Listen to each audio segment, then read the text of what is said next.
என் உண்மையும் என் கிருபையும் அவனோடு இருக்கும். என் நாமத்தினால் அவன் கொம்பு உயரும்.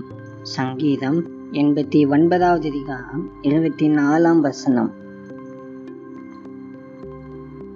மனிதர்கள் சூழ்நிலைக்கு ஏற்ப மாறலாம், கொடுத்த வாக்கை மறக்கலாம். ஆனால் நம் தேவன் உங்களை ஒருபோதும் மறப்பதில்லை. உங்களுடைய பலவீனமான சூழ்நிலைகளிலும் அவருடைய உண்மை உங்களோடு கூடவே இருக்கும். நம்முடைய தகுதியினாலோ அல்லது சுய பலத்தினாலோ நாம் எதையும் சாதிக்க முடியாது.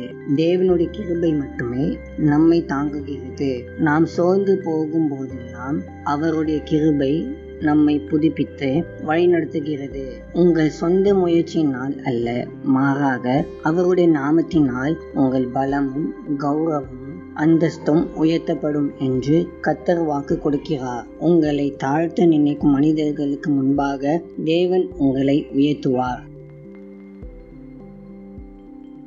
அன்பின் ஆண்டவரே, இந்த நல்ல நாளுக்காக உமக்கு நன்றி. கர்த்தாவே, இந்த நாளிலும் உம்முடைய கிருபையினாலும் ஆசீர்வாதத்தினாலும் எங்களை நிரப்பி வழிநடத்தும். எங்களால் உம்முடைய உதவி இல்லாமல் எதையும் செய்ய முடியாது என்பதை ஏற்றுக்கொள்ளுகிறோம். நீர் எங்களுக்கு எல்லா விதத்திலும் உதவி செய்யும்படி விரும்புகிறோம். இயேசுவின் மூலம் ஜெபிக்கிறோம் பிதாவே, ஆமேன்.